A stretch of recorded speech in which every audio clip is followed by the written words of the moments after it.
Hi guys! Welcome sa kitchen ni Rhoda. For today's video, magluluto po ako ng special na putahe ng Kapampangan. Ito nga po ang tinatawag na bulanglang sa Bayabas. So marami pong pwedeng ibulanglang. Pwede po tayong magbulanglang ng baboy, magbulanglang ng bangus, ng isda po, at pwede tayong magbulanglang ng tilapia. Kaso lang po, ang gagawin natin sa tilapia, ipiprito muna natin bago natin ibubulanglang. So, ito po yung mga ingredients na gagamitin ko. Bali po, ang ibubulanglang ko ngayon ay bulanglang na isda. Bulanglang na bangus po. Meron po ako ditong bayabas.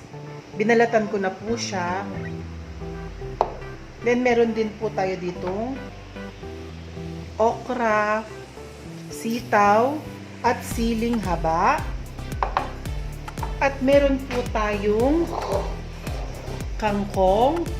Dinagdagan ko po yung kangkong ko. Masarap po yung maraming kangkong. At meron din po tayong, ito po yung ibubulang lang natin. Ito nga po yung bangus. Isang buong bangus po yan. Yan po yung ibubulang lang natin.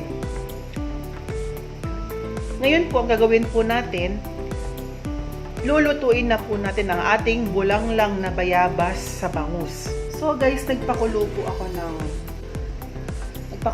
ng tubig at napapansin nyo po may isa na po dyang bayabas.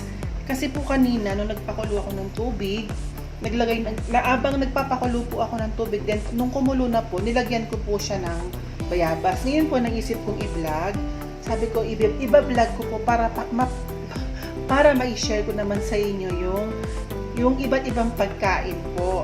Katulad nung, ito nga po, yung ito kasi po, rare po ito, hindi masyadong familiar sa iba kung bakit binubulang lang po pala yung mga bayabas. Ginagawa din palang ulam at inahalo din pala po sa ulam. Kaya nga po nandyan na yan, kasi nga po yung iba, inayos ko muna. Then, yan po, naisipan ko pong i-vlog. So, ang gagawin ko po, lalagay ko na po lahat ng bayabas. Kaya po ganyan pati yung kulay niyan. Gawa po lang nilagay kong bayabas na isa. Tumalsik. So, ganyan po talagang magiging kulay niya. Kasi nga po, di ba yung bayabas parang manilaw-nilaw po. Next naman po, gagawin natin.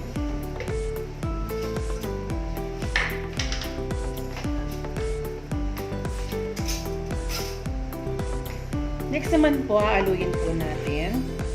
Ang gagawin po natin, palalambutin po natin ang mga bayabas. Tatakpan ko po muna.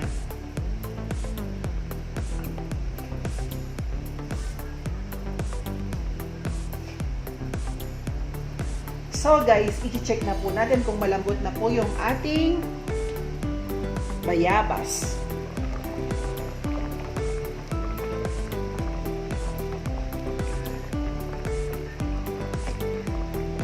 Meron pong malambot na, meron pong hindi pa. Pero yung mga malambot na po, ang gagawin po natin, ibe-press po natin para po mas malasa ang ating bulanglang sa bayabas. Mas kumalat po yung lasa ng bulanglang at umalo sa sabaw. Mas masarap po.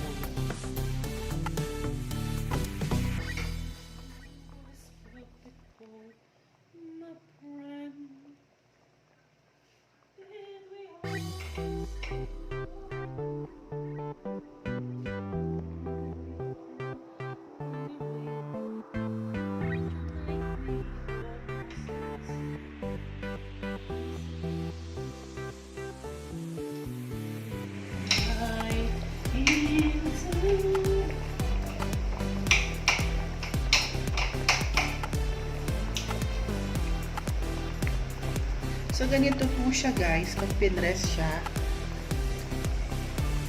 Yan, ibabalik po natin. Para po humalo yung lasa ng bayabas sa pinaka-sabaw natin. Then, yung iba po,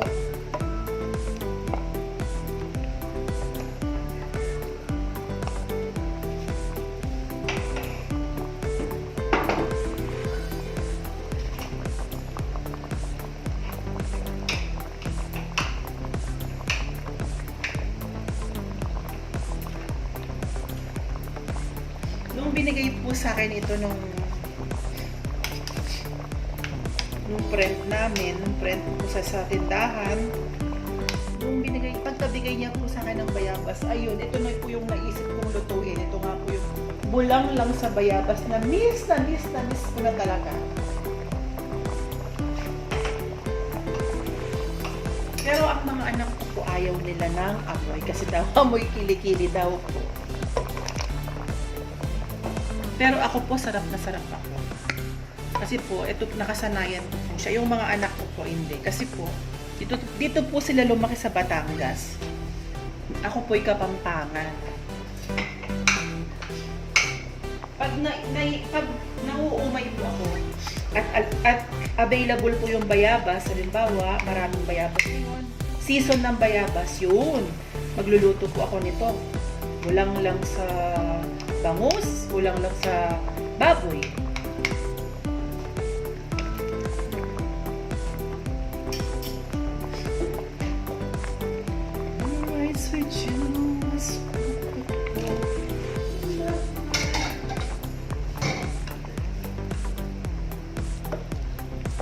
So guys, mas masarap pala ang maraming bayabas. Yung hindi po tayo kulang sa bayabas. Mas masarap po marami tayong bayabas para mas malasa ang ating bulanglang sa bayabas. Ito po yung bulanglang namin sa Pampanga. Ito po sa Batangas, yung pong bulanglang nila, yung gulay. Pagsasamahin mo yung mga gulay. Healthy din naman po ito. Kasi ganito lang, pinakukulo lang talaga siya. Yan. Hintayin po nating lumambot ng lumambot yung bayabas bago natin ilalagay yung ating mga ingredients. So, ang gagawin ko po ngayon, tatakpan ko muna.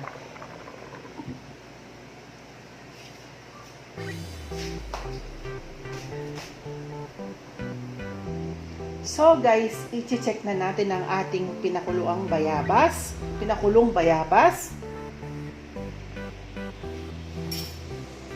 Alam niyo po ba guys, ang bango-bango po. Ang bango-bango po niya.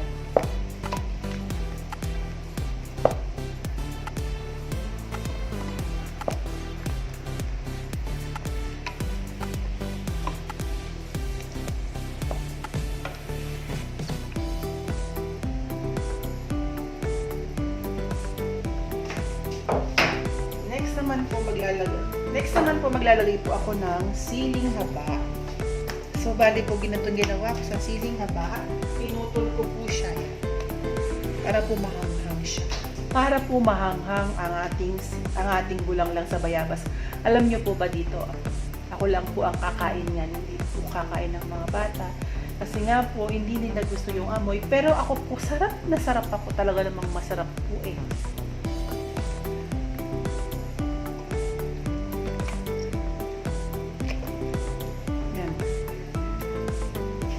Lalagay pa po ako ng siling haba.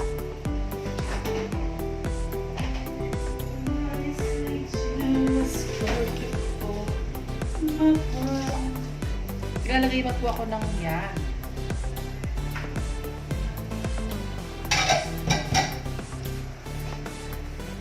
Next naman po ang ilalagay po natin, maglalagay na po tayo ng gulay. Ang ating sitaw. Ilalagay na po natin.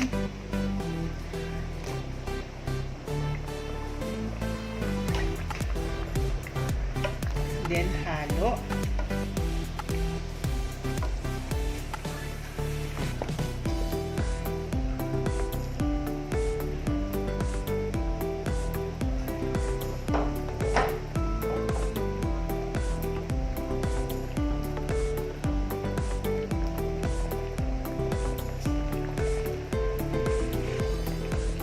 Pagkalagay po ng sitaw, maglalagay na po ako ng, lalagay ko na po yung isda.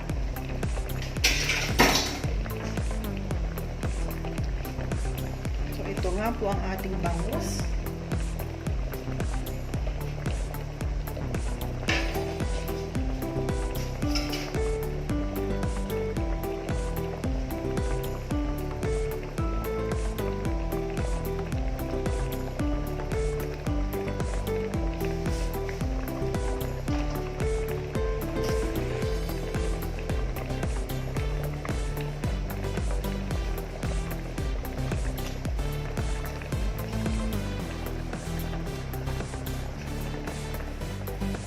Next po, hahaluin natin.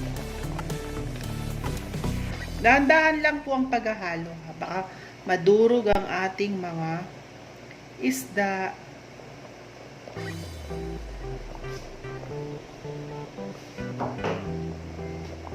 At ilalagay ko na rin po ang ating okra. Ay, hindi po pala. Mamaya na po pala ang okra. Madali naman pong lumambot ang okra.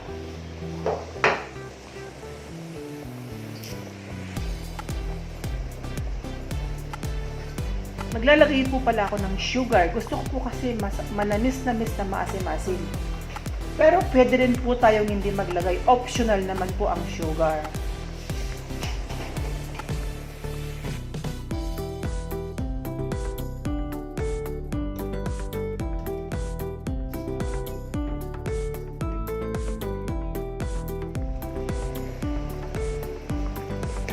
Isa pa po. Yan. 2 tablespoons. Nasa sa inyo po yun. According to your taste. Next naman po, maglalagay po ako ng salt.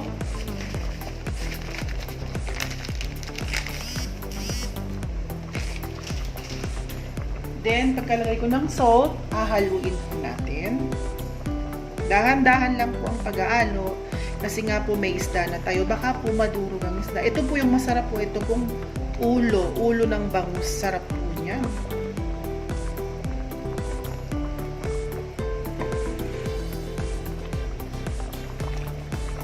Maglalagay na po tayo ng okra. Lalagay ko na po ang okra. Sige po.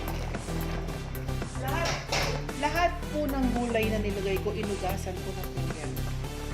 Hindi po natin pwedeng hindi ugasan. Next po, tatakpan po natin.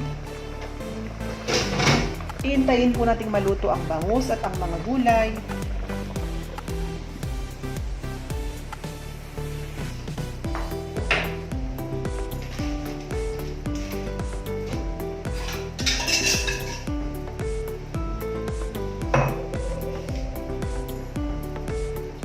So guys, i-check po natin kung malambot na po yung ating bayabas at ang gulay. Ay, bayabas.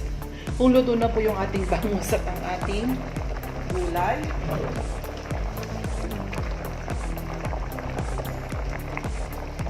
Titikman po natin. Ang sarap. Next naman po, maglalagay na po ako ng kangkong. Ng bonggang-bonggang kangkong.